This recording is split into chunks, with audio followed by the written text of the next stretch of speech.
Olá pessoal, nesta aula então nós vamos estar desenvolvendo aí o nosso primeiro tema. Então antes disso eu vou dar uma pequena dica para quem trabalha com o Sublime Text. Eu já criei aqui um projeto, né? Já salvei esse projeto. A partir do momento que eu salvo um projeto equivale a você criar um projeto, né? Então eu vou aqui em Edit Project, editar esse meu projeto. O que é que eu quero? Como eu sei que eu nunca vou mexer aqui em WP Admin nem WP Includes, eu posso configurar o Sublime Text para ele exibir somente as pastas com as quais eu vou trabalhar. Então eu posso vir aqui na minha path, colocar aqui, ó, exiba para mim WP Content barra Themes, temas. Ele só exibe aqui para mim agora, a partir do momento que eu salvo o arquivo, a pasta temas. Só que eu também quero que você exiba a pasta plugins, porque eu vou estar constantemente instalando plugins ou até desenvolvendo plugins. Então eu quero exibir também a pasta plugins. E aqui ele me mostra a pasta temas e a pasta dos plugins. Então essa é uma dica bem interessante aí para quem trabalha com Sublime Text. Então vamos criar aqui o nosso primeiro tema. Eu vou aqui em temas, vou dar um new file, um novo arquivo, ou melhor, desculpa, não um novo arquivo, né? Eu vou criar uma nova pasta. Eu vou chamar esse nosso primeiro tema de tema A. Vai ser aqui o nossa cobaia, né? Vamos aplicar aqui os conceitos básicos à medida que fomos aprendendo aqui nesse tema. Então, quais são os arquivos obrigatórios para criarmos um tema, né? De tal forma que o WordPress reconheça isso daqui como sendo um tema. Então, eu vou criar aqui dois arquivos, que são os arquivos mínimos, o index.php e o style.css. Como é que eu configuro o nome do tema, a descrição do tema, a versão do tema? Aqui no meu style.css. Né? O WordPress ele lê esse arquivo, ele reconhece diretivas aqui nos comentários, né? no meu style.css. Por exemplo, o theme name, ele reconhece aqui o nome do tema. Né? Então vou chamar aqui de tema A, desenvolvendo temas para o WordPress, certo? A partir desse momento, o WordPress vai reconhecer este tema com o nome tema A, desenvolvendo temas para o WordPress. Então, se eu vim aqui em aparência temas, ele vai mostrar para mim aqui o meu tema que nós acabamos de criar, né? Nossa pasta com o tema. Então perceba que eu não tenho aqui uma imagem, porque eu não defini essa imagem ainda, né? Nós vamos definir aí no próximo módulo. Mas isso aqui é somente uma imagem chamada screenshot.png que você coloca na raiz do seu tema, né? Se eu abrir aqui algum outro tema, como esse DMS, nós vamos ver que tem aqui um arquivo chamado screenshot.png. Então, eu já posso ativar esse tema, inclusive.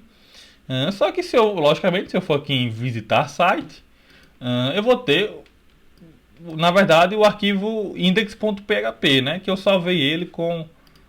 ou melhor, não salvei nada dele, mas ele está exibindo aqui o arquivo index, né? .php. Então vamos fazer o seguinte. Agora sim, eu tinha salvo antes com o index.php, certo? Vamos criar aqui um H2 e eu vou colocar meu primeiro tema. E aí nós temos aqui, né, o H2 aqui sendo exibido. Então eu posso começar a criar uma certa estrutura aqui do meu tema. O WordPress ele tem algumas convenções, né? Que na verdade algumas não são nem convenções, né? É obrigatório você seguir alguns padrões para você trabalhar com o WordPress. O WordPress ele tem alguns arquivos, como por exemplo o arquivo header.php, tem o arquivo footer.php. Esses arquivos você tem que declarar eles, criar eles com esses nomes, porque o WordPress reconhece esses arquivos. Então, que é que eu vou fazer? Eu vou pegar aqui meu header.php, certo? Antes disso, pessoal, vamos só complementar aqui as diretrizes aqui do style.css. Existem outras configurações que eu posso colocar. Se eu abrir aqui um outro tema e procurar pelo arquivo style.css, nós temos aqui algumas diretrizes, certo? O WordPress reconhece o nome do tema, a descrição, description, version, autor, autor URI, URL do tema, tags e a licença. Então eu posso colocar uma descrição, uma versão, o nome do autor e a URL do autor, tudo aqui no meu style.css, de tal forma que o WordPress reconheça essas informações. Porque se eu abrir aqui o DMS, ele tem aqui uma descrição, ele tem o nome do tema, o autor do tema, desculpa, tem a URL do tema, ele tem as tags. Então o WordPress reconhece tudo isso através do arquivo style.css. Se vocês perceberem aqui nesse DMS, ele não tem nenhuma folha de estilos aqui aplicada, certo? Porque não é obrigatório eu utilizar esse arquivo style.css. Por convenção, o WordPress adotou que no style.css é o local onde você define o nome do seu tema, a descrição, a versão e por aí. Mas você pode ter uma pasta lá, CSS, com todos os seus estilos, né? Que inclusive eu trabalho dessa forma, né? Que inclusive é o que esse tema aqui DMS fez. Ele tem aqui uma pasta CSS, tem aqui a pasta less, onde ele coloca os arquivos. E aí ele tem os arquivos de estilos em pastas específicas. Então vamos voltar aqui, eu vou colocar aqui algumas outras configurações aqui, como o URL do tema. Eu vou definir como sendo do meu site. Ou melhor, vou colocar aqui para o meu blog. Vou colocar aqui o autor como sendo eu. Vou colocar a URL do autor como sendo o meu site, pessoal. Eu posso colocar uma descrição, description, descrição do tema e uma versão que eu vou chamar de versão 1.0. E aí, se eu voltar aqui, dar um refresh, eu vou poder ver todas aquelas informações. O WordPress vai estar exibindo aqui a descrição, a versão, o autor, certo? Eu poderei colocar tags ou mais informações, mas por enquanto está de bom tamanho. Então vamos lá, agora sim voltar para o header.php. Eu vou criar aqui a estrutura de um cabeçalho de uma página, certo? Vou colocar aqui um title, curso de WordPress, primeiro tema, beleza? E aí vou abrir a tag body.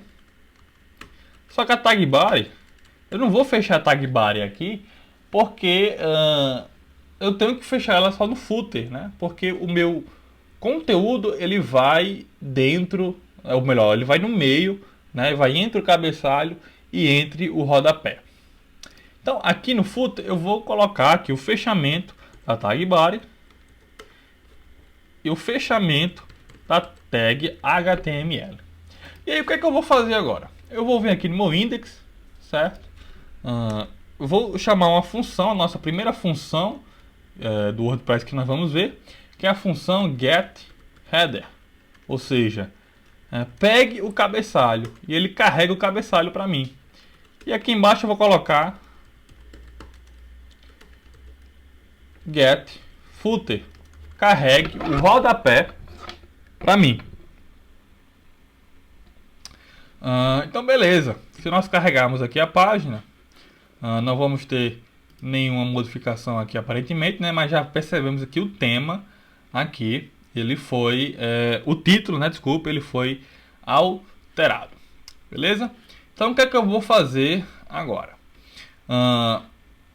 Eu vou carregar uma folha de estilos, certo? Lembra que eu comentei que não era obrigatório você trabalhar e criar seus estilos aqui nesse arquivo chamado style.css, mas é possível sim fazer isso. Então foi o seguinte, eu vou dar aqui um H2, vou definir uma cor para o H2, que eu vou chamar de red, vermelho. E eu vou carregar este H2 aqui no meu cabeçalho. Então, vou dar aqui um link, definir que é um CSS, né? Rel igual a style sheet. E vou dizer que o caminho qual é? Eu não vou colocar o caminho completo e eu não posso colocar o caminho relativo, porque o WordPress não entende isso. Então o que é que eu tenho que fazer? Eu tenho que resgatar o caminho completo para o meu tema, certo? E aí colocar o style.css. Mas o WordPress ele tem funções nativas que ele permite que a função ela já retorna o caminho para o style.css. Então eu preciso dar aqui um echo get style sheet URI, pegue a URL do style.css, certo? Ele vai exibir a URL do style.css aqui e eu vou carregar o estilo na minha página. Então, lembrando que eu defini o H2 como vermelho, vamos verificar se ficou vermelho e de fato ficou, certo? Então, já estou carregando o meu style.css na minha página, né? Então, eu poderia colocar todos os meus estilos aqui nesse arquivo e aí eu iria customizando aqui o tema, né? Criando o nosso tema, certo? Outro detalhe que eu vou aproveitar e falar logo, via de regra, pessoal, sempre, eu disse sempre, coloque a função wp-head antes de fechar a tag head e no footer, antes de fechar, né, a tag body, coloque a função wp-footer. Vocês só vão entender o motivo disso quando estudarmos actions e filters. Mas se algum dia você já trabalhou com WordPress e você teve aquele problema de instalar um plugin e os estilos do plugin não forem carregados ou o plugin não funcionar corretamente, e aí vocês, após pesquisarem muito, aí você deve ter descoberto que era porque você não tinha definido, não estava chamando as funções wp-head nem as funções wp-footer. Basicamente, essas funções elas são uma espécie de ganchos em que você permite que plugins ou você mesmo, pelo seu tema, carregue scripts, carregue estilos, tanto no cabeçalho como no rodapé. Beleza? Então nós já sabemos como criar aqui uma estrutura base para termos aqui o nosso primeiro tema. Beleza? Então na próxima aula nós vamos dar continuidade ao estudo aqui dos princípios, né, do WordPress. Até a próxima aula.